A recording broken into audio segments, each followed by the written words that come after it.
ಇವಾಗ affiliate marketing ಅಲ್ಲಿ ತುಂಬಾ ಜನ ಲಕ್ಷ ಲಕ್ಷ ಅರ್ನ್ ಮಾಡ್ತಾ ಇದಾರೆ.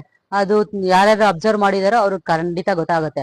ಆದ್ರೆ ತುಂಬಾ ಜನಕ್ಕೆ ಅಫಿಲಿಯೇಟ್ ಮಾರ್ಕೆಟಿಂಗ್ ಅಂದ್ರೆ ಏನು ಅಂತ ಗೊತ್ತಿಲ್ಲ. ಅದ್ರ ಬಗ್ಗೆ ಇವಾಗ ತಿಳ್ಕೊಳ್ಳೋಣ. ಇವಾಗ ನಾವು ಯಾವ್ದಾದ್ರು ಒಂದು ಒಳ್ಳೆ ಹೋಟ್ಲಿಗೆ ಹೋಗ್ತೀವಿ, ಅಲ್ಲಿ ಫುಡ್ ಚೆನ್ನಾಗಿದೆ ಅಂದ್ರೆ ಬೇರೆಯವ್ರಿಗೆ ರೆಫರ್ ಮಾಡ್ತೀವಿ, ಕರೆಕ್ಟಾ? ಚೆನ್ನಾಗಿದೆ ಅಲ್ಲೋ ಊಟ ಮಾಡು ಅಂತ. ಇಲ್ಲ ಒಂದು ಮೂವಿಗೆ ಹೋಗ್ತೀವಿ, ಮೂವಿ ಇಲ್ಲಿ ಚೆನ್ನಾಗಿದೆ, ಒಳ್ಳೆ ಮೂವಿ ಕಣಪ್ಪ, ಹೋಗಿ ನೋಡ್ಕೊಂಬ ಅಂತ ಹೇಳ್ತೀವಿ. ಆದ್ರೆ ನಿಮ್ಗೆ ಅದ್ರಲ್ಲಿ ಅರ್ನಿಂಗ್ಸ್ ಬರಕ್ ಸಾಧ್ಯನಾ? ಇಲ್ಲ ಅಲ್ವಾ?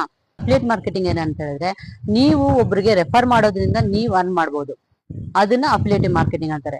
ಫಾರ್ ಎಕ್ಸಾಂಪಲ್, ಇವಾಗ ಕೊಹ್ಲಿ ಅಥವಾ ಯಶ್ ಆಗ್ಬೋದು, ಯಾರೋ ಒಬ್ರು ಸೆಲೆಬ್ರಿಟೀಸ್, ಅವ್ರೇನ್ ಮಾಡ್ತಾರೆ ಅಂದ್ರೆ ಒಂದು ಮೊಬೈಲ್ ಅಮೆಝಾನ್ ಅಥವಾ ಫ್ಲಿಪ್ಕಾರ್ಟ್ ಇಂದ ಒಂದು ಮೊಬೈಲ್ ತಗೊಂಡ್ಬಿಟ್ಟು, ಈ ನನ್ನ ಪ್ರೊಮೋ ಕೋಡ್ ಯೂಸ್ ಮಾಡ್ಕೊಂಡು ನೀವು ಈ ಮೊಬೈಲ್ ತಗೊಂಡ್ರೆ ನಿಮ್ಗೆ 10% ಡಿಸ್ಕೌಂಟ್ ಅಂತ ಹೇಳ್ಬಿಟ್ಟು ನಿಮ್ಗೆ ಪ್ರಮೋಷನ್ ಕೊಡ್ತಾರೆ.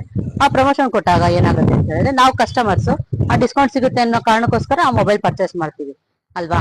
ನೆಕ್ಸ್ಟ್, ಕಂಪ್ನಿಯಿಂದ ಮೊಬೈಲ್ ಸೇಲ್ ಆಗುತ್ತೆ. ಆದ್ರೆ ಆ ಮೊಬೈಲು ಎಷ್ಟಾಗ್ಲಿ ವಿರಾಟ್ ಕೊಹ್ಲಿದಾಗ್ಲಿ ಅಲ್ಲ, ಅದು ಕಂಪ್ನಿಯಿಂದ ಬಂದಿರೋ ಮೊಬೈಲ್. ಅವ್ರು ಪ್ರಮೋಷನ್ ಮಾಡೋದಕ್ಕೆ ಅವ್ರಿಗೆ ಕಮಿಷನ್ ಸಿಗುತ್ತೆ ಅಲ್ವಾ? ಇವಾಗ ಮೊಬೈಲ್ ಸೇಲ್ ಆಯ್ತು, ಇಲ್ಲಿ ಸೆಲೆಬ್ರಿಟಿಗೂ ಕಮಿಷನ್ ಸಿಕ್ತು, ನಮ್ಗೆ ಡಿಸ್ಕೌಂಟ್ ಸಿಕ್ತು, ಮೂರು ಕಡೆನೂ ಲಾಭ ಆಯ್ತಲ್ವಾ?